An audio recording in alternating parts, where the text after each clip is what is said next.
Welcome বন্ধুরা, আমার চ্যানেলে তোমাদের স্বাগত জানাই। তো আজকে আমি তোমাদের কাছে তোমাদের আজকের যে পরীক্ষা হয়ে গেল মাধ্যমিকের বাংলার প্রশ্নের যে শর্ট প্রশ্নগুলো আছে সেই প্রশ্নগুলির উত্তর আমি তোমাদের কাছে আলোচনা করব এবং তোমরা যারা পরীক্ষা দিয়ে এসছো তোমরা অবশ্যই দেখো তোমাদের কটা ঠিক হলো অথবা কটা ভুল হলো। আমি শুধুমাত্র এমসিকিউগুলোই তোমাদের কাছে আলোচনা করব। তবে আবারও বলে রাখি, প্রশ্ন কিন্তু যথেষ্ট টাফ হয়েছে বলতে একদমই কঠিন নয়, আবার একদমই সোজাও নয়। তো যাই হোক, প্রশ্নগুলো দেখে নাও। ছোটো প্রশ্ন, তোমাদের প্রথম প্রশ্ন রয়েছে অনুসর্গের প্রধান কারক হলো। অনুসর্গের প্রধান কারক কয় প্রকার এখানে দেওয়া হবে, তোমাদের থাকবে তিন প্রকার। পরবর্তীতে বুলবুলিতে ধান খেয়েছে, বুলবুলির সঙ্গে তে যুক্ত হয়ে কি কারক হয়েছে, এখানে তোমাদের হবে কর্তৃকারক। বুলবুলিতে ধান খেয়ে কী কারক, তে যোগ হয়ে হবে কর্তৃকারক অর্থাৎ খ। পরবর্তীতে কোন সমাসে উভয় পদের অর্থ অক্ষুণ্ণ থাকে, এখানে তোমাদের উত্তর হবে দ্বন্দ্ব সমাসে, অর্থাৎ পূর্বপদ পরপদ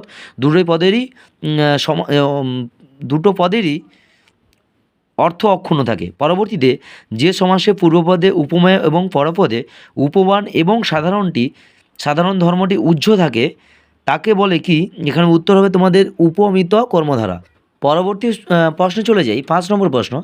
তবু লিখেছে, লুকিয়ে লিখেছে, এভাবে লেখার কারণ কি, এখানে তোমাদের উত্তর হবে যেন নেশায় পেয়েছে, এই উত্তরটা গ।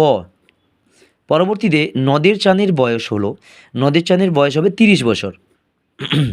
পরবর্তী প্রশ্ন, গিরিশ মহাপাত্রের জামা রং কী ছিল, তোমাদের গয়ের অপশান রামধনু রং। পরবর্তী আফ্রিকা কবিতায় আদিম যুগ ছিল কি, প্রথমে কিন্তু লাইনটা দেওয়া আছে উদ্ভ্রান্ত আদিম যুগ, উদ্ভ্রান্ত হবে খ। পরবর্তীতে বাক্যের অর্থবোধের জন্য পরস্পরের সঙ্গে সম্বন্ধযুক্ত পদগুলি যখন ঠিকঠাকভাবে বসে তাকে কি বলে, তাকে বলে আসক্তি, অর্থাৎ কাছাকাছি আসা, আসক্তি। পরবর্তী প্রশ্ন, আবার তোরা মানুষও, বাক্যটি হবে এক ধরনের অনুজ্ঞাসূচক গয়ের গ। পরবর্তীতে ভাববাচ্যের প্রাধান্য পায় কখন, ভাববাচ্যের প্রাধান্য পায় ক্রিয়ার ভাবে। চলে যায় পরবর্তী প্রশ্নে। পরবর্তী প্রশ্ন তোমাদের রয়েছে, আমি তোমাকে বইটি দিলাম, এটি কোন বাচ্যের উদাহরণ, এটি হবে তোমাদের কর্তৃবাচ্যের উদাহরণ। চলে যায় পরবর্তীতে বহু যত্নে চিকিৎসিত পঞ্চকন্যা পাইল চেতন, কতক্ষণ চিকিৎসা করা হয়েছিল, এখানে হবে 4 দণ্ড। পরবর্তীতে রাবণ ইন্দ্রজিৎকে রামচন্দ্রের সঙ্গে যুদ্ধ করার কোন সময় নির্দেশ করেছিল, এখানে হবে প্রদোষকালে। পরবর্তী বিখ্যাত লেখক শৈলজানন্দের ফাউন্টেন পেনের সংগ্রহ ছিল, এখানে হবে 2 ডজন খ। পরবর্তীতে চলে যায়, পরবর্তীতে আছে প্রাচীন সুমেরিয়ান বা ফিনিশিয়ানদের লেখনী কী ছিল, এখানে হবে নল খাগড়া। চলে যায় পরবর্তী প্রশ্নে, অর্থাৎ এমসিকিউ টাইপের প্রশ্নের শেষ প্রশ্ন, কত সালে কলিকাতা বিশ্ববিদ্যালয়ে পরিভাষা সমিতি নিযুক্ত হয়েছিল, এটা 1936 সালে। এছাড়াও যে প্রশ্নগুলো এসছে তোমাদের এসিকিউ আকারে শর্ট অ্যান্সার টাইপ হয়েছে, শর্ট অ্যান্সার টাইপ কোশ্চেন হিসাবে, পরম সুখ কাকে বলে জানেন, বক্তা কাকে পরম সুখ বলেছেন। পরবর্তী নদীর বিদ্রোহ গল্পের লেখকের প্রকৃত নাম কি, প্রবোধ কুমার বন্দ্যোপাধ্যায়।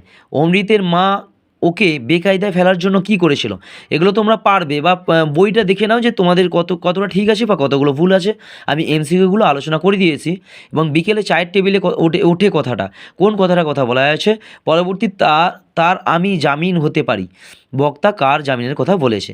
এই যে প্রশ্নগুলো তোমাদের কাছে আলোচনা করলাম। পরবর্তীতে অস্ত্রের বিরুদ্ধে একটি কোকিল কিভাবে গান মানবে, বিস্মিত হইল বালা কি দেখে বিস্মিত হয়েছিল, যথা বৃহন্নলা রূপে কিরিটি, বৃহন্নলা কিরিটিকে সব চূর্ণ হয়ে গেল, কি চূর্ণ হয়ে গেল, অশুভ ধ্বনিতে ঘোষণা করলো, কারা কি ঘোষণা করলো। পরবর্তী ক্যালিকোগ্রাফিস্ট কাদের বলে, পরিভাষার উদ্দেশ্য কি, বাস ভাবাচাকা খেয়ে গেলাম, বক্তা ভ্যাবাচাকা খেয়ে গেলেন কেন, এবং তাতে অনেক মুশকিলে পড়েছেন, কিসে মুশকিলে পড়ার কথা বলা হয়েছে। পরবর্তীতে কদাকার পদটির ব্যাসবাক্য সহ সমাসের নাম করো, আমি ছিলাম কালি কলমের ভক্ত, বাক্যটি প্রশ্নসূচক বাক্যে পরিণত করো। কর্তৃবাচ্য থেকে ভাববাচ্যে রূপান্তরের প্রধান শর্ত কি, প্রত্যেককে ব্যাসবাক্য সহ সমাসের নাম করো। অপাদান কারকে শূন্য বিভক্তির একটি উদাহরণ দাও। উক্ত কর্তা কি, ব্যাসবাক্য কাকে বলে, একটি মিশ্র বাক্যের উদাহরণ দাও। অনুসর্গযোগে করণ কারণের একটি উদাহরণ দাও এবং যুক্তির পথে হাঁটো, ভাববাচ্যে রূপান্তর করো। তো এই যে তোমাদের এমসিকিউ এসিকিউ আকারে যে প্রশ্নগুলো এসছে, শুধুমাত্র এমসিকিউগুলো তোমাদের কাছে আলোচনা করলাম, তোমরা মিলিয়ে দেখানো তোমাদের কোন প্রশ্নগুলো ঠিক এবং কোন প্রশ্নগুলো ভুল হয়েছে।